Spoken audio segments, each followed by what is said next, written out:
tātou katoa kua hui nei.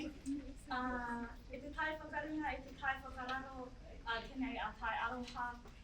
E miti atu nei kia tātou kua karapine mai nei I tēnei ata.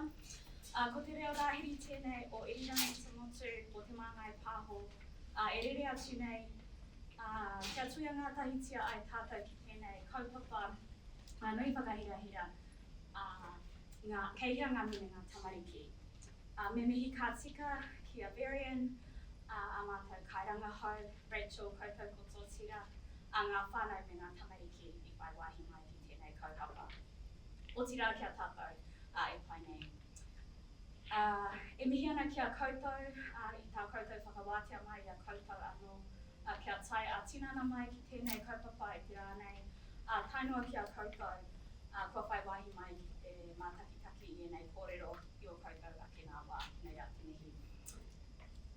E mana honui ana mātou ka whai kua, ka whai māramatanga anō e nei mahi ki ngā whanonga pāpāho, ngā waiaro me ngā hiahia o ngā mine ngā tamariki kei ngā kaupapa pāho. Ka kitea ngā taonga I nei mahi rangahau. Nō reira, huri noi tō tātou whare, tēnā rā tātou katoa. Tēnei, te piwi te rākau kōrero ki taku hoa haere I roto I nei mahi ki a Lana, kei aia I tahi kōrero. Kia ora tātou. Tēnā koutou katoa. I'm sorry, I won't be able to do a beautiful Reo introduction, but that's what we can't see for. Thank you for that. And for those of you I haven't had the pleasure of meeting, I'm Alana Taylor, the head of what am I thinking of? Communications and Research in NZONIA. God, I've only been here 12 years, I think I know it. Anyway, I'm really delighted to see such a great turnout for this research launch today, and it's actually a double banger, no spoilers, but a little bit more later. This is just a really exciting piece of work. You know, we only do these deep dives every now and again, and children, this is only the third time we've gone in depth into this audience, and they're so fascinating. And when you think about NZONIA's remit of reflecting and developing the identity and culture of New Zealand, where best to start than with our tamariki? So we have to get that right. This research gives us so much insight. It's in-depth, it's quality, it's so thought-provoking, and honestly, I'd say I could stay up all night reading it, but I actually have, and I hope that you will as well. So just a quick bit of housekeeping. Those still arriving, there's water over here, there's toilets over here, and coffee and tea and some nibbles later. The presentation itself is being recorded. We're going to be putting it up online later. The full reports are available now on our website. And when I say the full reports, there's two and there's a lot to read, so quantitative and qualitative.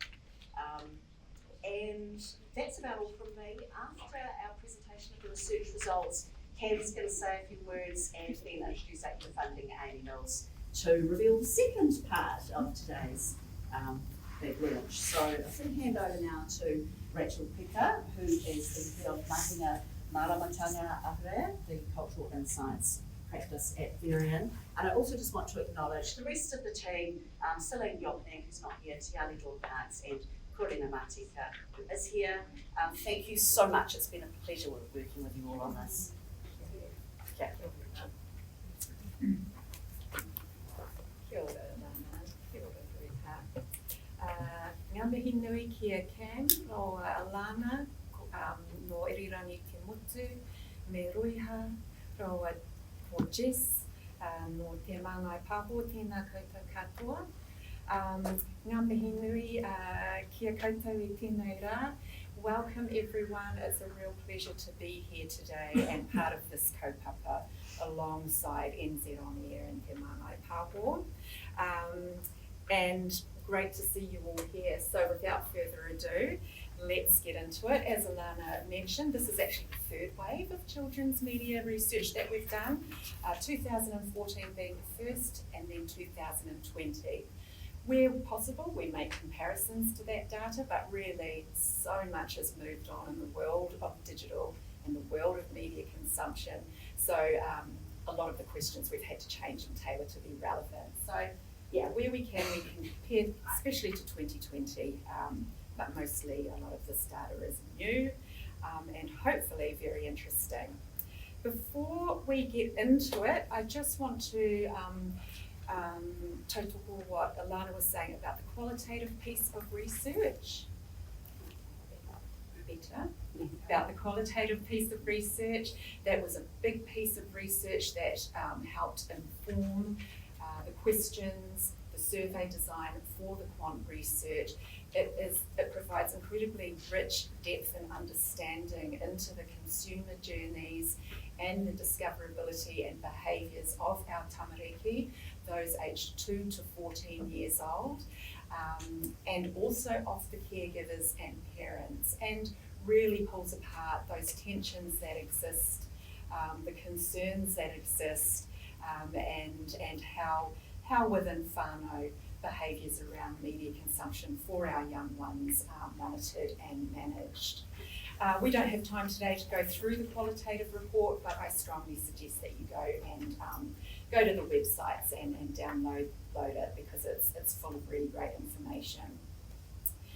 Just quickly, as with all Where Are the Audience or WATA studies, the quant uses a big, robust, nationally representative sample of New Zealanders that allows us to do subgroup analysis by age, gender, ethnicity, whether people speak Te Reo Māori or at what level they're at, whether people are connected to Te Ao Māori, more so or not, all sorts of different things, household size, intergenerational households, you name it, we can cut the data by it, and that's why we go out to large sample sizes to allow us to do that. For the quant study, in line with previous children's media quant surveys, we focus on children aged 4 to 14 years old, along with their parents or their caregivers. The survey was done online and the fieldwork was conducted in September. Just some very quick headline results before we move into the data. Look, New Zealand platforms are not only trusted homes, but they are the go-to and part of the media mix for delivering local content. That's where our caregivers and parents look to, and that's also where our children look to as well, or expect to find local content. Children's autonomy in choosing media, obviously, increases with age. Visibility is still vital for local content to thrive and to be able to cut through in a very cluttered media landscape. And there does still remain a perception gap with local content. Some families still think that local content and Māori content is less appealing than global content, or lower quality than overseas content. So those barriers still exist, and that perception gap is there still to sort of work on overcoming.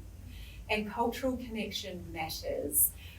Both Māori and non-Māori families value Te Reo Māori content for learning and culture, and this is especially true for tamariki and whānau Māori, around belonging, connection, identity representation.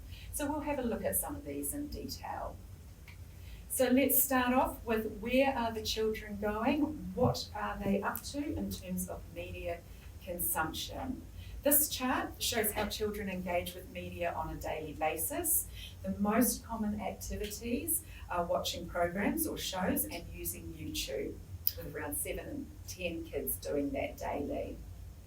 Online games and audio comes next, with about 4 and 10 children playing online games or listening to radio, audio books, or streaming music through Spotify and whatnot.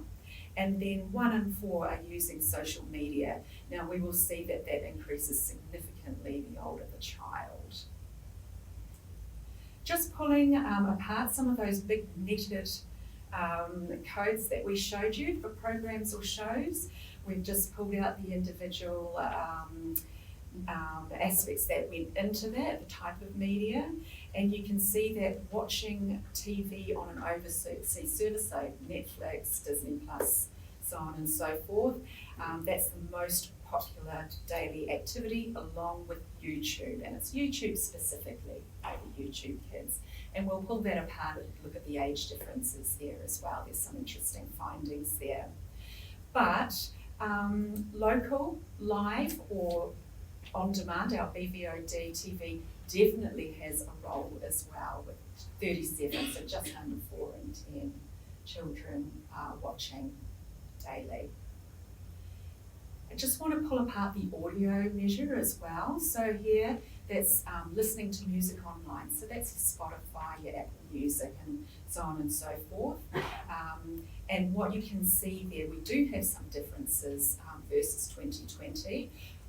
Listening to music online is the number one way that our children are listening to music, followed by a radio station live, whether that's live broadcast or online.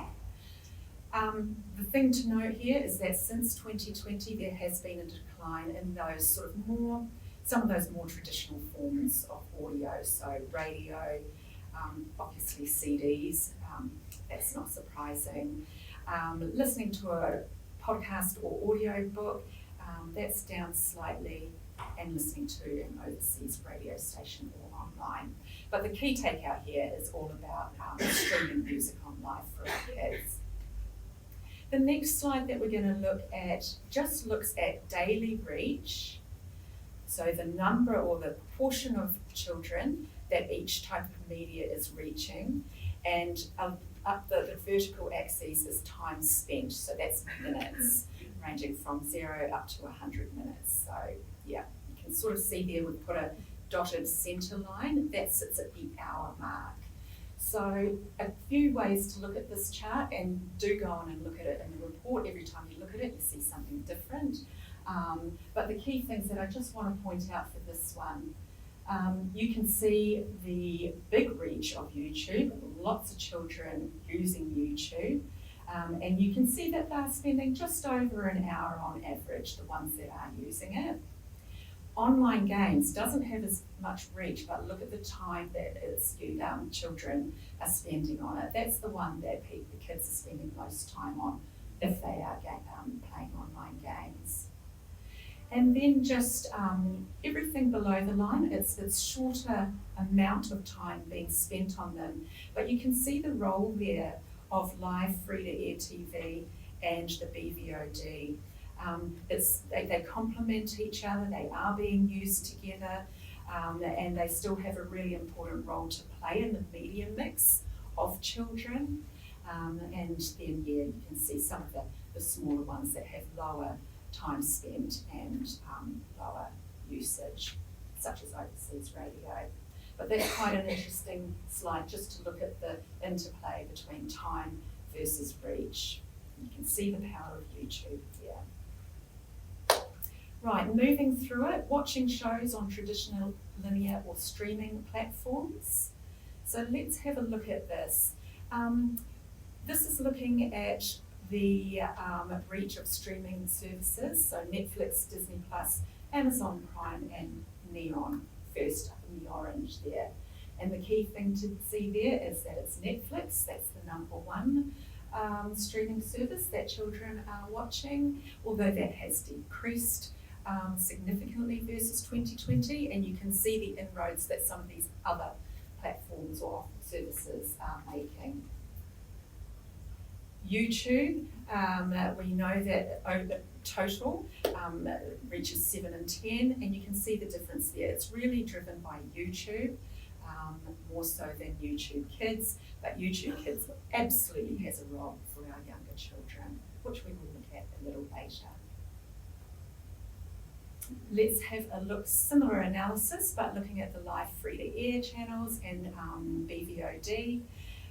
So TVNZ channels, actually all of the free-to-air channels have seen decreases since 2020. TVNZ and TV2, and including the TVNZ Plus, so netting all of TVNZ platforms together, reaches 20%, so about 1 in 5 children daily. And just a quick look of Sky TV. the daily reach of their channels, including Sky Go. And you can see there reaches about 9% of children daily, and that's led by Sky Sports, and that skews towards boys. And they've had some declines over their channels as well. Okay, social media and audio. So looking specifically at social media, it's TikTok and Snapchat that lead social media use. Now you'll remember that figure of around 24% of all tamariki aged 4 to 14 using social media on a daily basis. Let's have a look at how that changes by age group.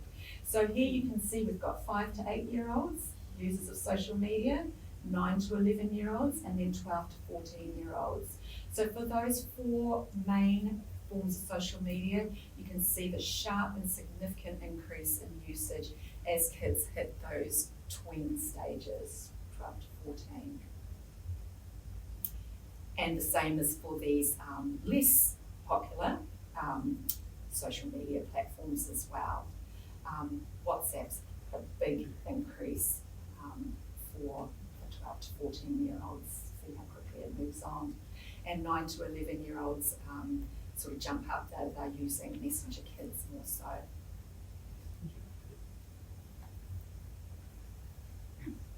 Right, moving on to audio. Spotify dominates audio with growth since 2020.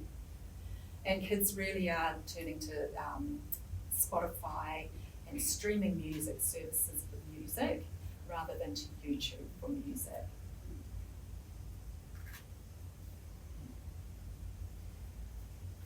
And again, just interesting to look at usage by age group.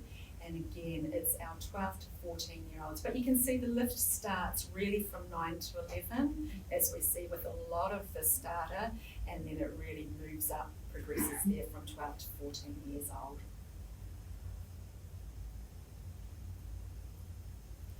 Online games. So just under 4 in 10 New Zealand children aged 4 to 14 play online games.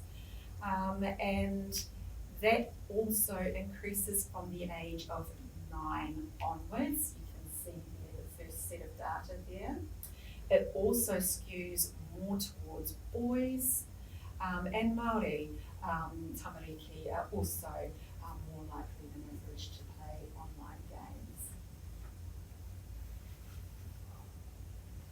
What do they like playing the games on? It's really a mixture of things. Kids are playing online games on the consoles, on their phones, or the parent's phone, on tablet, or on a computer. So they're using a range of different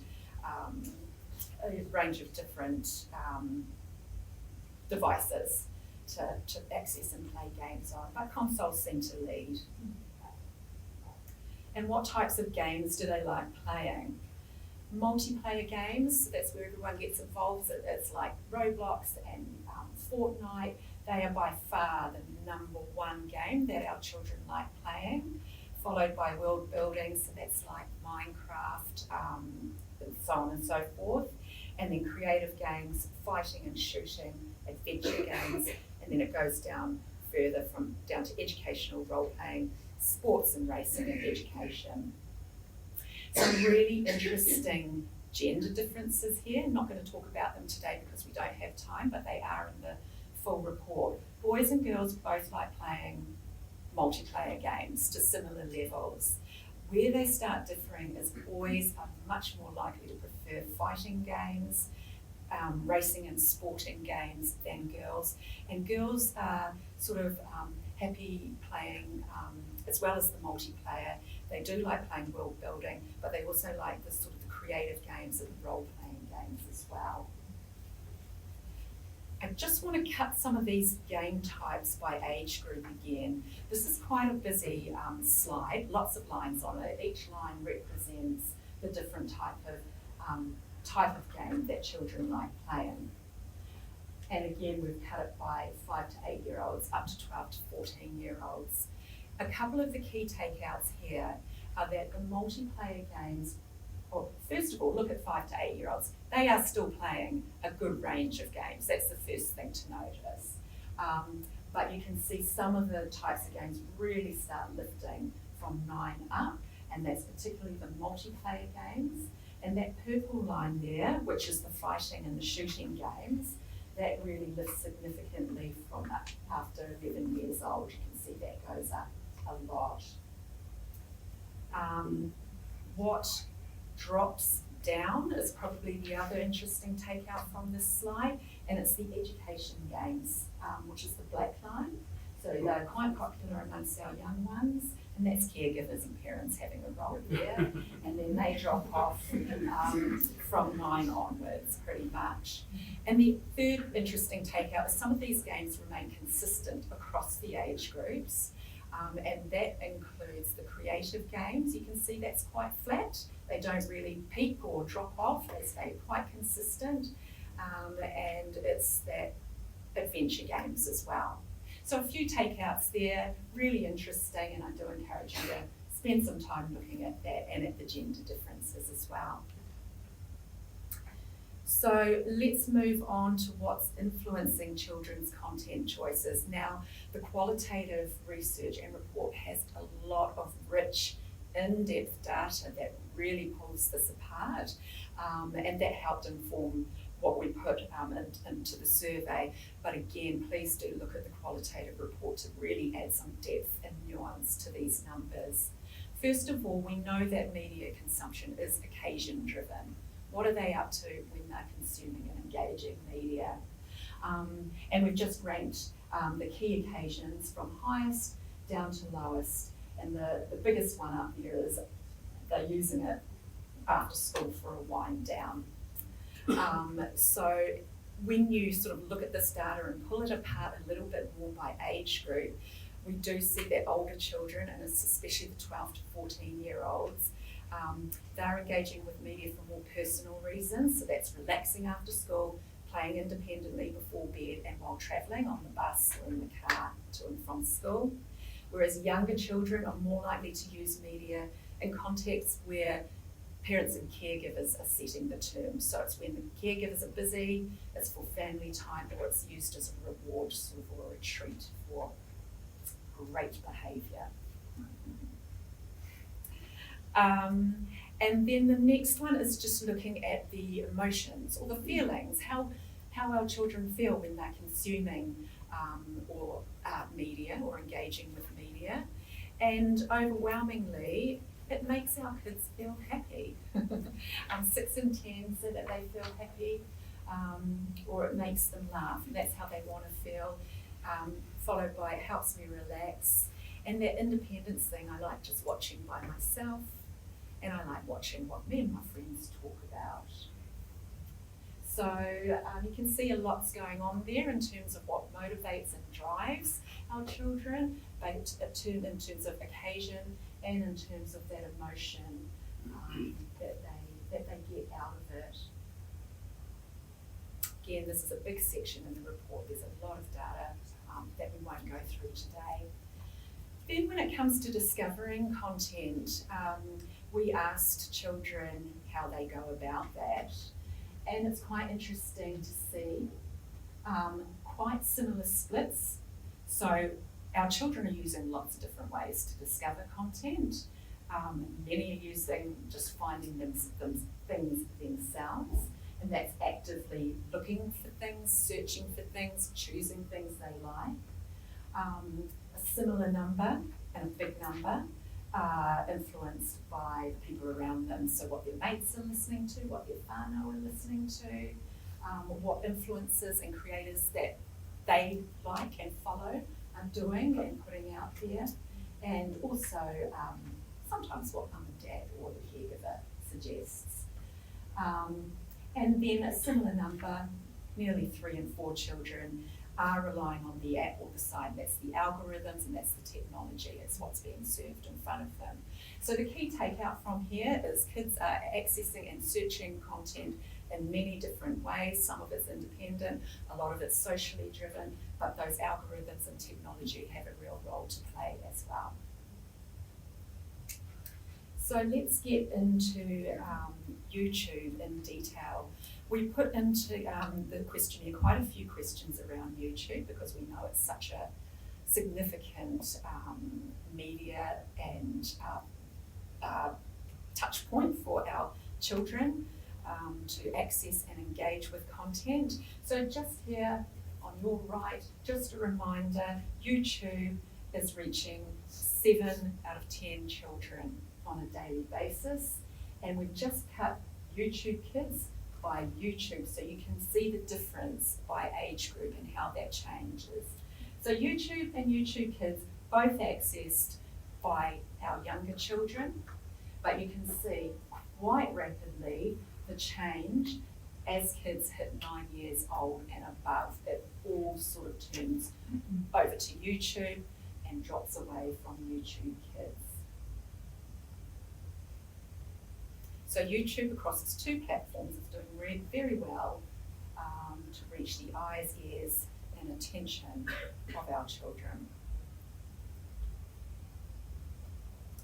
Now this next slide looks at access, and that's what accounts, if any, children are using when they are using YouTube. So this stacked bar chart here on your right shows that 1 in 3, when they're on YouTube, they're accessing it by their caregiver or their parent's account. 1 in 4 children have their own account already set up. 1 in 5 are using a whānau or a family account, a shared account, and around the same amount, 1 in 5 have no account at all. So they are just jumping online onto YouTube and using it outside of an account. And again, we've just cut that, some of those key ones. Who's using the caregiver's account? Well, probably not surprisingly, that's our younger children, because mum, dad, caregivers still control a lot of what's been put in front of our young children, but that drops off sharply and significantly as from 9 and above, and from 9 and above, kids are either going to be more likely to be using no account or to have their own account, and that's particularly true for 12 to 14-year-olds. This one looks at content controls. So this seeks to understand who's choosing the content that children can watch on YouTube and what's the role of the caregiver there. So this chart here on your left shows that 4 in 10 children mostly choose their own content, but they do have some parental boundaries involved in that. 1 in 4, it's the caregiver giving a bit of guidance around the content that their kids can access on YouTube. And 14%, it's where the caregiver gives most of the guidance. And again, you can see how that differs by age. And then, similar amount, 15%, around 1 in 7, is the child choosing no controls at all. So if you put together the child mostly chooses with very minimal, some boundaries, and the child chooses there are no controls, that's just over half. It's around 6 in 10 children are choosing their own content or with very little guidance or intervention.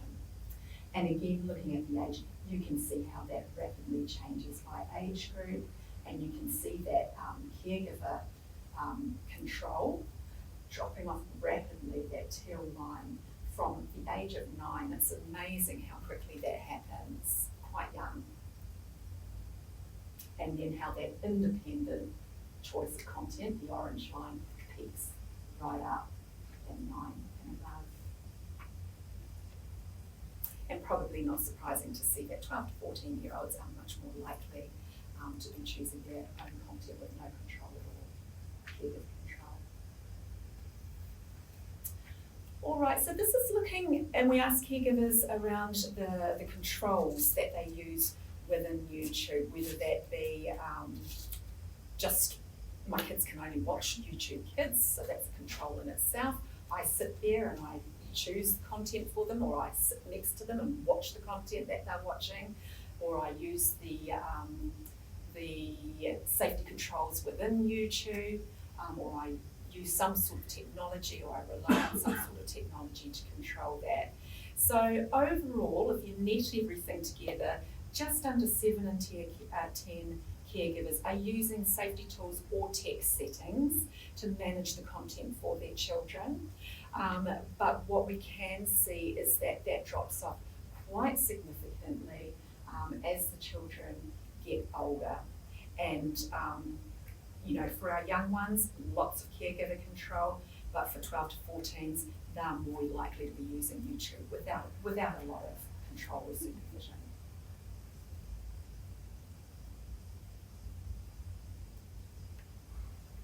All right, and what do our children like watching YouTube on? Well, smart TVs, connected TVs, and that's particularly true for our younger tamariki. It drops off significantly. The tweens, the 12 to 14s, aren't really watching on big family TV, so to speak. They're more likely to be watching on their smartphone or on a laptop or a computer. But yeah, children are accessing it through lots of different devices, smart TV being the most popular, particularly for the young ones.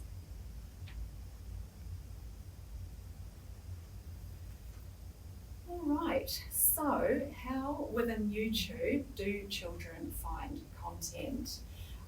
You can see from this big list, ranked highest to lowest, they're using lots of different ways to find content on YouTube, and the main one is going to channels that I already know, scrolling through videos that show up when I'm on YouTube, so that's that power of the algorithm, searching for channels, and we saw this in their broader media consumption, sort of their decisions and how they make decisions. You can sort of see this playing out here through these different statements and the way that children are accessing content on YouTube.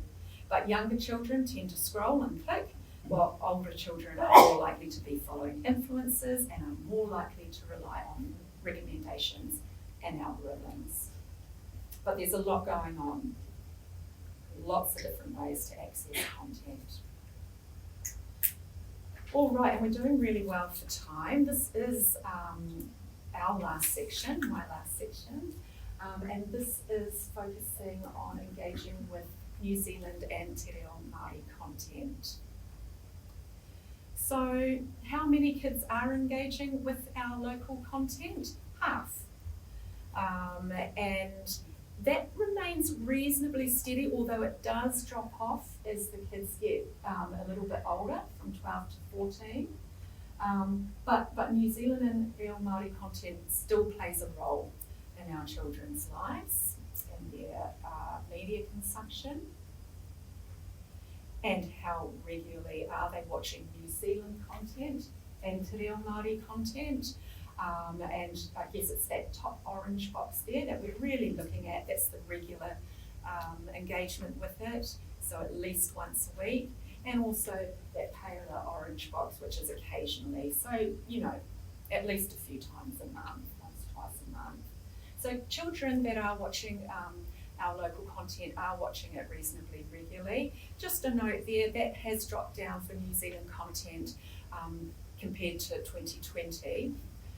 But just a slight caveat, I've put a note on this slide and it's in the report. It wasn't an exact like-for-like comparison in the way we asked the question, but I think it just does show a broader trend there. So, so we have kept it in for the report.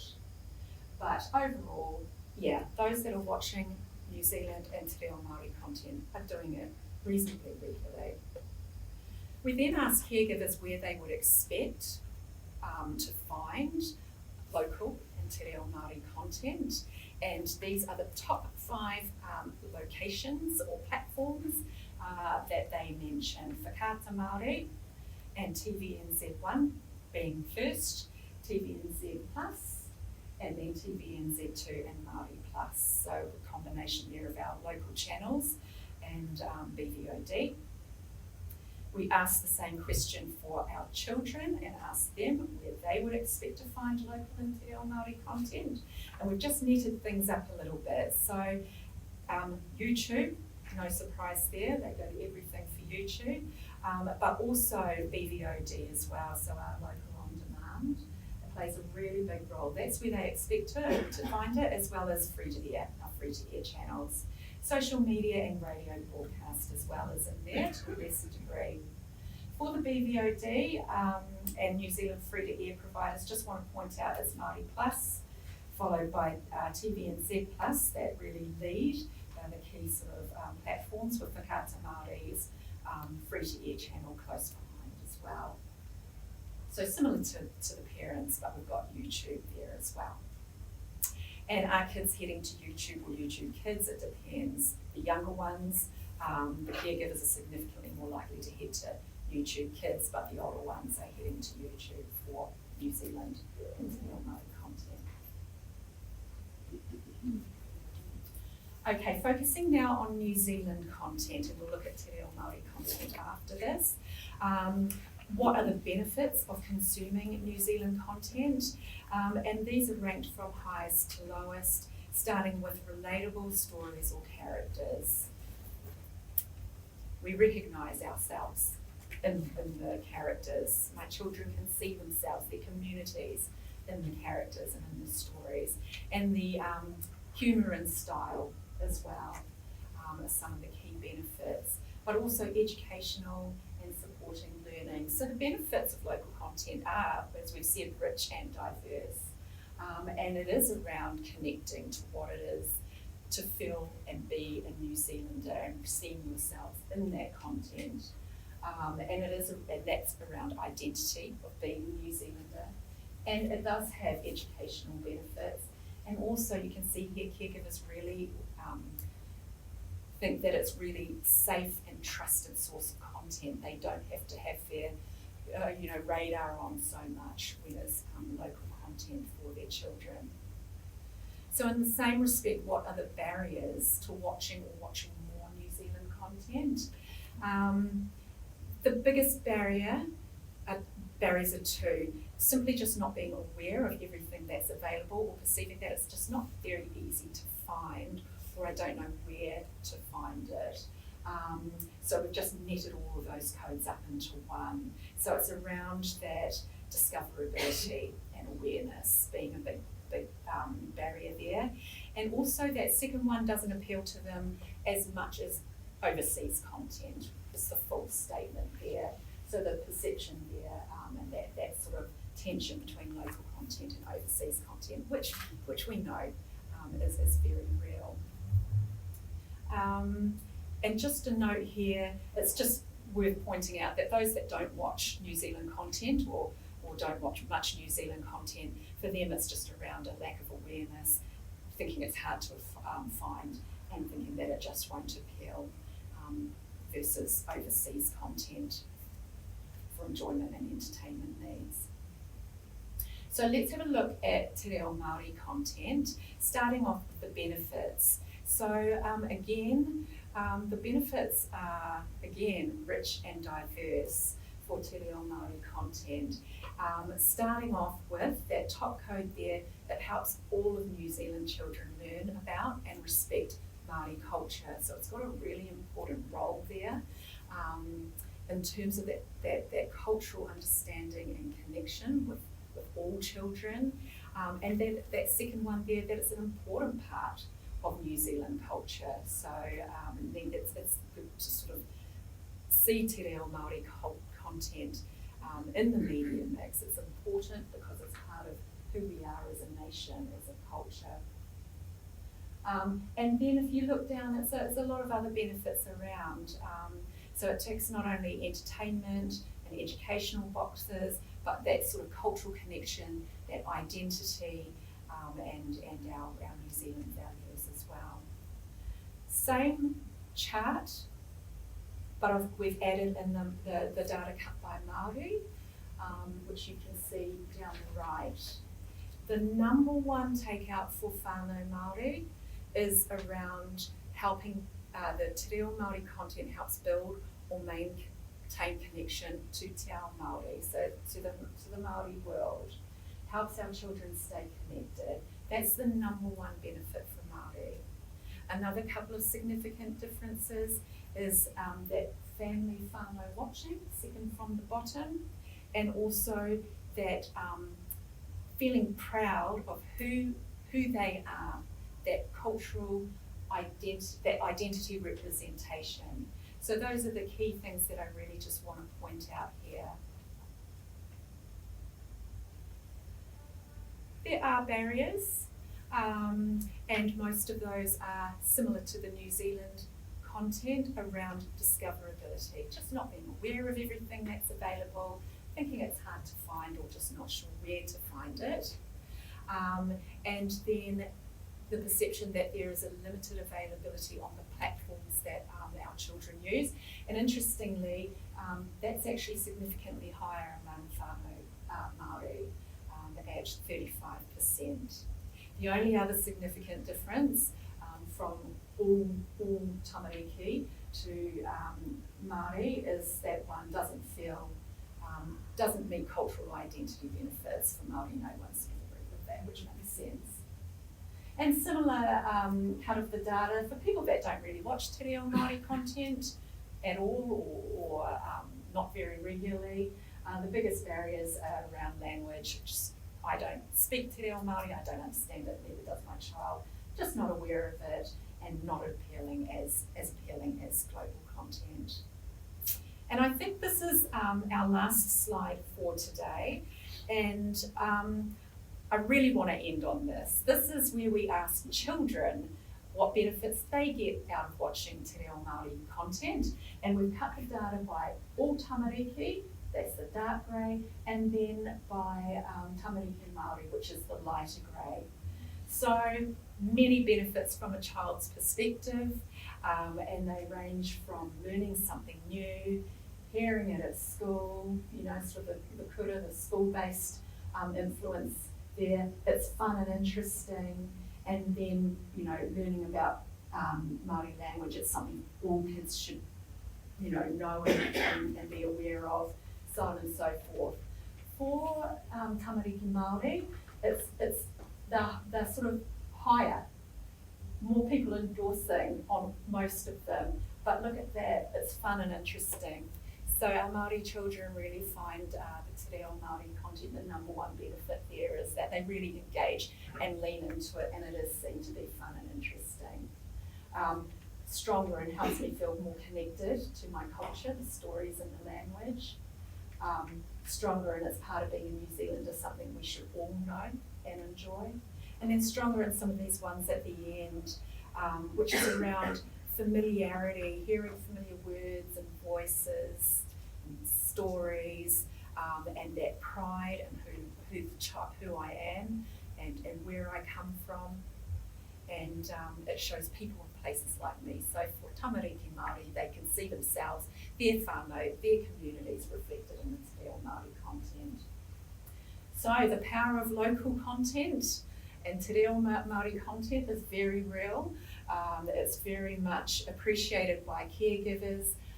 It very much has a strong and significant cultural impact and place in the landscape of local content. And on that note, I will thank you all for your time, and I think there's time for questions later too, but I will hand over to Pam.